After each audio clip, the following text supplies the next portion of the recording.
It's an age-old problem. Clothes plus shoes plus accessories plus limited and or unstructured storage options equal closet nightmares like this. Sadly, people have even been known to be eaten by their closets. In an effort to prevent this tragedy, we turn to places like Amazon, the Container Store, or our favorite retailers, looking for answers. And in our valiant quest, sometimes we find a perfect and well-priced solution. But unfortunately, sometimes that perfect solution also comes with an unbelievably high price tag. And then, in an ironic twist, it is the sticker shock that ends up killing us. So let's see what we can do about this and stop by Dollar Tree to pick up some everyday items to hack so we can create affordable storage solutions. Hi everyone, I'm Rosemary and welcome to our latest Organization Hacks video. This time taking on closets and drawers. We kind of got started on this in our last video where we tackled handbags and jewelry, and in that video we made a handbag organizer by attaching Dollar Tree acrylic frames to a Dollar Tree 24-inch sign that mimics the very on-trend look of these high-end offerings for a fraction of the price. The frames do have a slant though, but for handbags, the slant really wasn't a problem. It was kind of a benefit for that application. However, in trying to recreate these equally on-trend acrylic shelf dividers, I thought, if I'm going to use the acrylic frames again, I'm going to have to figure out a way to straighten them.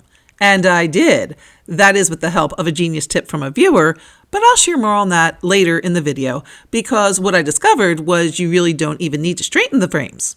Turns out the weight of the clothing will automatically straighten it out, creating a nice straight divider. So to make, I followed the same process as the handbag organizer, using a 24-inch Dollar Tree sign and some acrylic frames. You can use the 10x8 or the 8x10 here, depending on what height you need. Next, I removed the paper insert and plastic protective film from the frames. Then I took the board and flipped it face down. From here, the placement of the frames on the board will depend on the size and bulkiness of the clothes you are storing, and can be customized to suit your needs. For example, women's size large tees will require less space than men's extra large size hoodies, so you can place stacks of the clothes you want to store on the board and mark accordingly. For the purpose of this example, I'm going to be working with men's extra large size sweaters and hoodies. As such, each stack takes up an entire half of the board, so I mark the midpoint, then place one frame at each end of the board with the backs facing each other. Then I'll place a third frame where I measured and marked, and then glue them all in place using E6000. From here, the glue needs to set at least overnight, but then it's ready. And as you can see, once the frame is attached at the bottom, the side is flexible enough that it gives to the weight of the clothes just enough to straighten, but then rigid enough to hold straight and keep the stacked clothes nice and tidy. And the great thing about this design is that it also works on wire shelves. And here is another great Dollar Tree hack to create shelf dividers. Pick up some of these Jot tablet stands available in the office section. You can place it in multiple positions to hold your tablet, but if you place it on its side, it also works great as a shelf divider. You can place directly on a shelf or attach to a Dollar Tree sign as in the previous example. And now moving down from shelves to the hanging area of closets, which also needs some help in how to make the best use of the space. Depending on your situation, you may be in need of a place to keep smaller items like underwear and accessories. My son actually had this problem when he moved from his dorm to an unfinished apartment and lost drawer storage. Since we didn't want to deal with the hassle and expense of buying and then moving a dresser, I made him a hanging basket storage unit like this one. To make, I picked up 3 of these baskets from Dollar Tree, a pack of plastic hangers, and some zip ties. I started by zip tying one hanger to each side of the basket, and did that for all 3 baskets. Once all 3 baskets had the hangers attached to the sides, I joined the tiers together by zip tying the hook part of the second hanger under the hanger attached to the first basket. I did this on both sides, then repeated to join the second and third tiers. The result is a 3-tier hanging organizer, great for storing a variety of wardrobe items like pants, shirts, and scarves. It's also great for storing undergarments like socks, panties, briefs and tees, and bras. And it also makes a great home for accessories like belts, ties, and hats.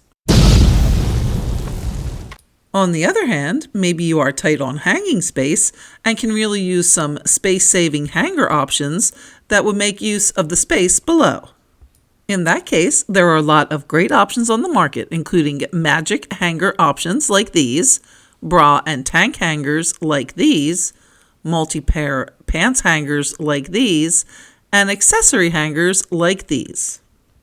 Let's look at some Dollar Tree options to create similar solutions, starting with the magic hanger type of hanging connector. If you have these felt type hangers with a thin metal hook, a good magic hanger alternative would be using this plant hanger chain. Use a pair of pliers to disconnect the chain from the holder, then take one of the chains and loop a link through the first hanger.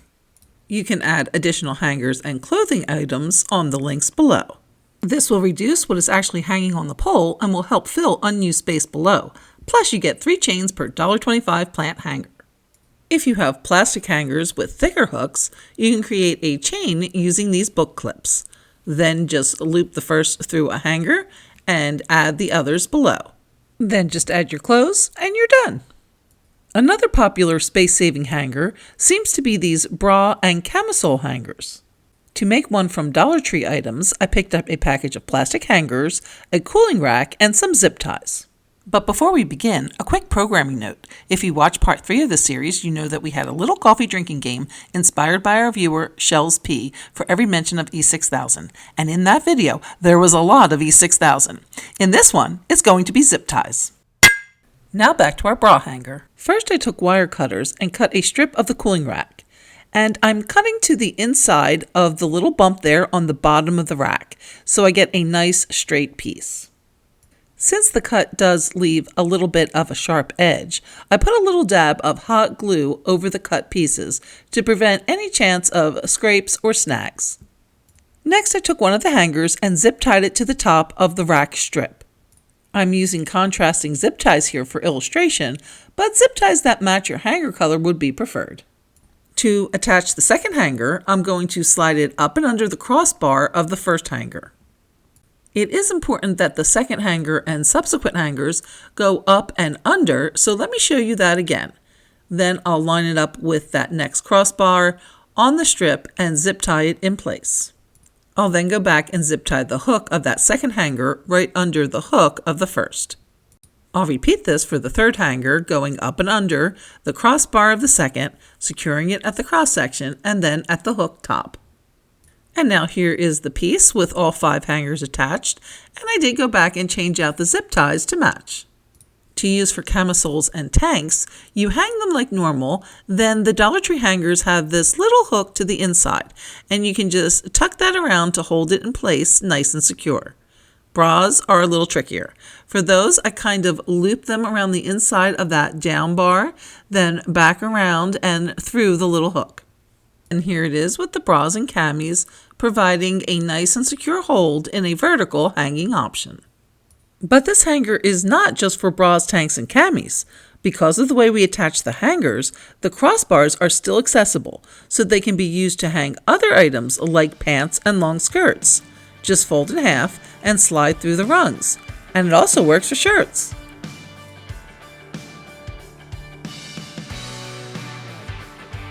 As for accessories such as baseball caps, these clip hangers seem to be very popular as well. And to make a hacked version, I used 2 hangers along with these power clips from the Dollar Tree. Using wire cutters, I cut the crossbar off of one of the hangers, then slid the clips right on. Next, using some white electrical tape, I taped it to the second hanger, making sure to leave enough space for the clips, then added zip ties in between to further secure. From here, you can clip on the hats and then hang in your closet for storage. And this hanger works great for scarves, ties, belts, and even tanks and camisoles too.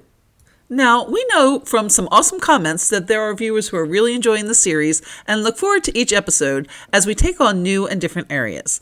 However, there has been an astronomical plummet in views and therefore presumably interest in the series, so we wanted to let you know that sadly, we will be suspending it in order to focus on other content. Not only because of this 95% drop-off, but also because these videos take extra long to make versus other content, because of the many steps we perform to ensure the hacks are economical and sound.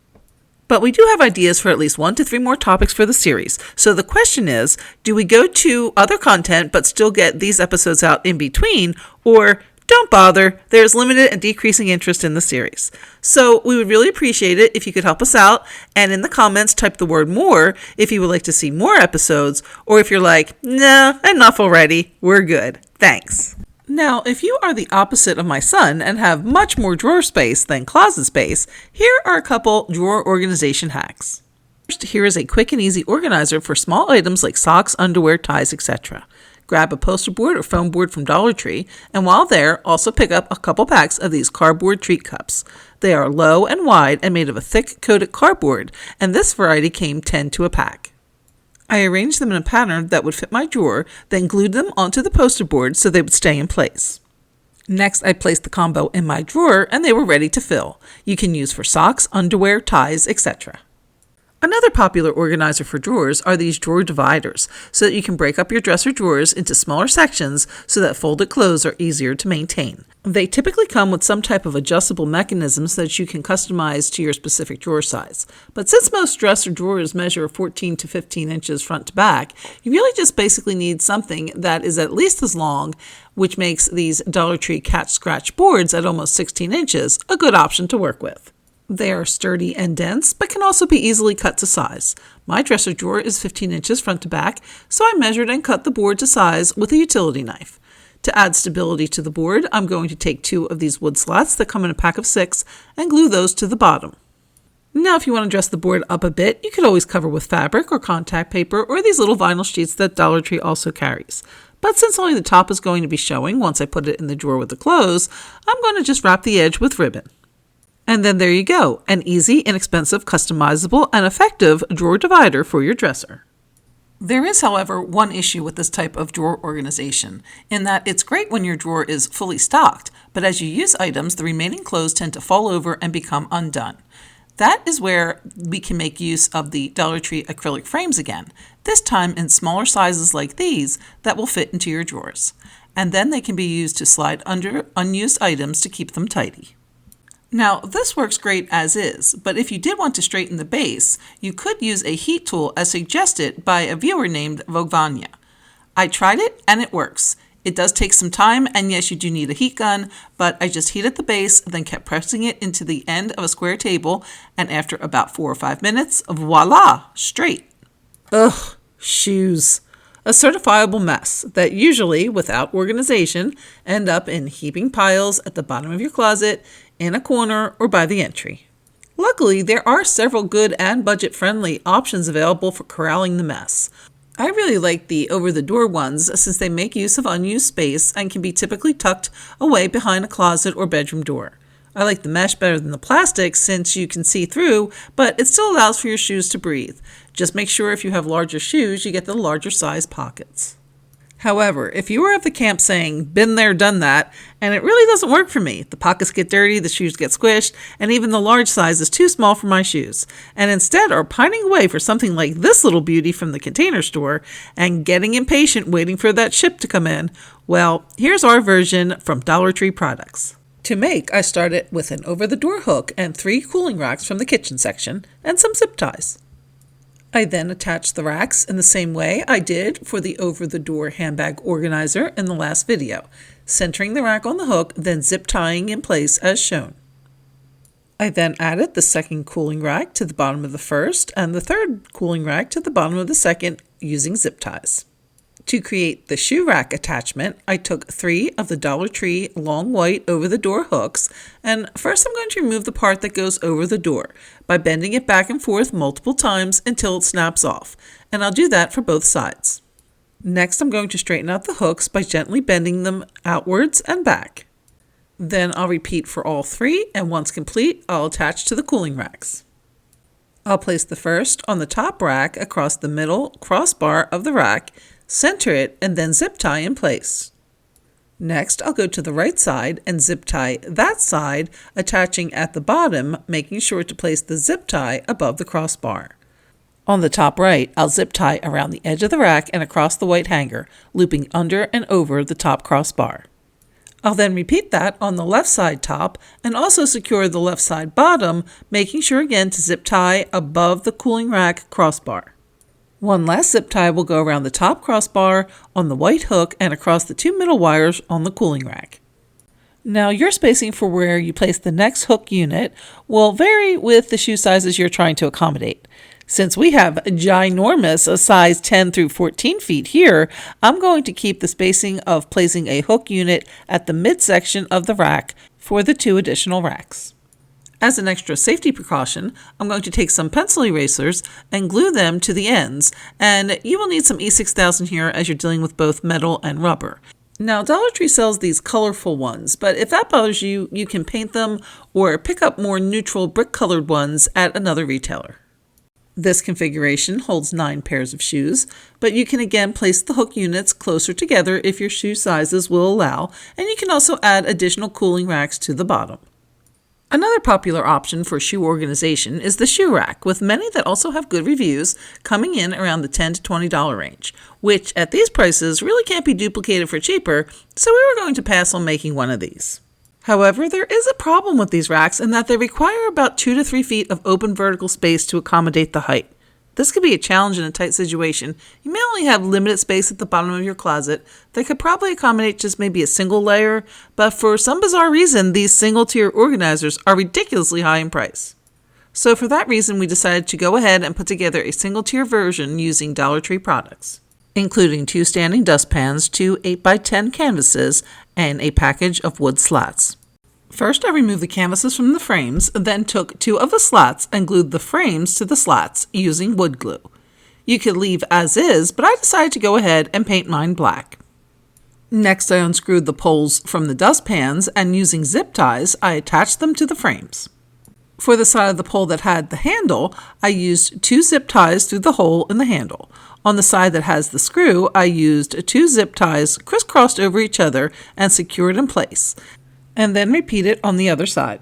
And then that's it, a mod look shoe rack similar to those high price ones at a fraction of the price. You can fit 3 pairs on top and 3 pairs underneath. And then last but not least, we have boot organization and storage. We thought these freestanding racks were pretty cool, and to make a Dollar Tree dupe version, we picked up 6 solar lights, another 24-inch sign, some wiffle balls, and more of those wood planks. First, I flipped the board face down, and then using a tape measure, marked the board at 2, 6, 10, 14, 18, and 22 inches. Next, I flipped the board back over and measured and marked 4 inches in from each side.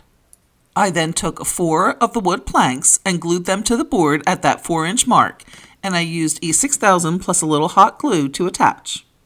For the solar lights, it would be great to use older lights that are no longer working, but if buying new, remove all the tags, and the lights will probably still have a solar charge, but that will fade in a little bit. Then I assembled the lights, pulling the stakes out of the bottom, and took the wiffle balls and stuck the pointy end of the stake through a hole in the ball. It will have a nice snug fit and will take a little bit of twisting to get the stake inside the ball, and be careful that the stake does not come out one of the other holes. Then, when all the balls were attached, I took some E6000 and glued the solar lights to the board, lining up one of those little screws on the light with the mark on the board. Once all the lights were attached, I set it aside for the glue to set up overnight. Since it's going into a dark closet and we'll have boots covering it most of the time, this organizer is probably good to go at this stage, but giving it a coat of spray paint will give it a more finished look. And then nice, a fun little DIY boot stand, which would also be a great way to use up any of those solar lights that have run their course. Well, that's it for part 5, and don't forget, if you'd like to see a part 6, please type the word more in the comments. Thanks so much for watching, and we'll see you next time.